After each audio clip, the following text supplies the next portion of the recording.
Total War Warhammer 3 Patch 2.1 has arrived. Alongside balancing area of effect spells, the dwarves, the champions of chaos's short-term goals, the regenerative abilities of Helm and Ghost and other bug fixes, we've got a new endgame scenario for immortal empires, bringing an ultimate challenge to the end of your campaign, and changes to domination mode, balancing matches out.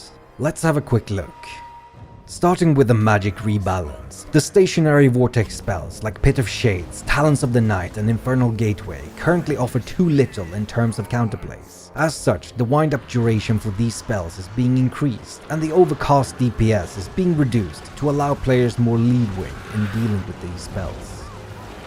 One army who will benefit from this are the dwarves. While they lack overall in high mobility units, the faction has had its spell resistance increased from 25% to 35% across all units.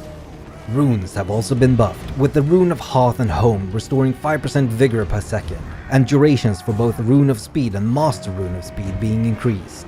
As well as this, hammerers have been improved, now dealing in magic attacks and having a few more hit points, increasing from 9200 to 10,000.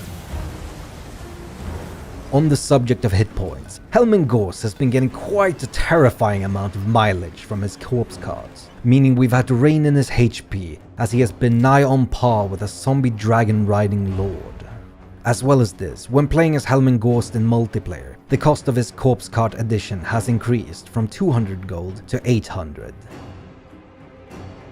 Lastly, in domination battles, we've reduced the capture weight of fast war beasts such as warhounds or squig herds, and adjusted the rate of victory tickets achieved by capturing points, as well as the rate needed overall to win, to move towards a longer match duration. Now to the campaign map.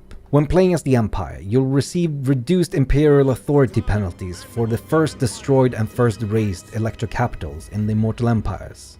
Festus can happen to work rather quickly, meaning that as a player it can be difficult to reach Hochland, one of his main targets, in time. While every count afterwards will be a bit more punishing, this will at least give you a bit more time to prepare for the coming onslaughts. On the subject of sieging, every legendary lord now starts with the trait Siege Attacker, meaning you can start a siege straight off against walled settlements even if you have no siege equipment. Regiments of renown costs have now been fixed, as many were asking for a lot more money than they're worth. An understandable hustle, but we're at war here. We received quite a lot of feedback for the Champions of Chaos, and there's quite a few changes in store. First off, the Warriors of Chaos now have the ability to subjugate all human and elven races, bringing more choices regarding domination to the table. Archaon and Be'lakor can now also confederate other Warriors of Chaos factions when capturing their final settlements. You'll gain their vassals and their legendary lord, but everything else will be lost in the process.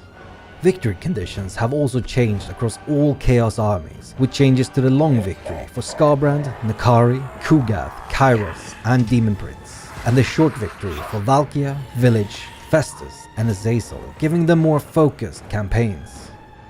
Lastly, let's look at the endgames. We've added a fix so that endgame scenarios won't trigger if the player has managed to confederate all possible targets. We've also fixed an error that could prevent the Big War from happening if all the greenskins are dead or confederated.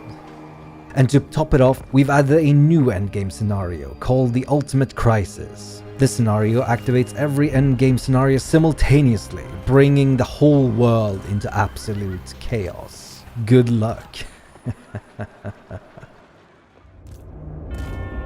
We hope you enjoyed the changes we brought in for Patch 2.1 for Total War Warhammer 3. To see the full changelog, head over to totalwar.com.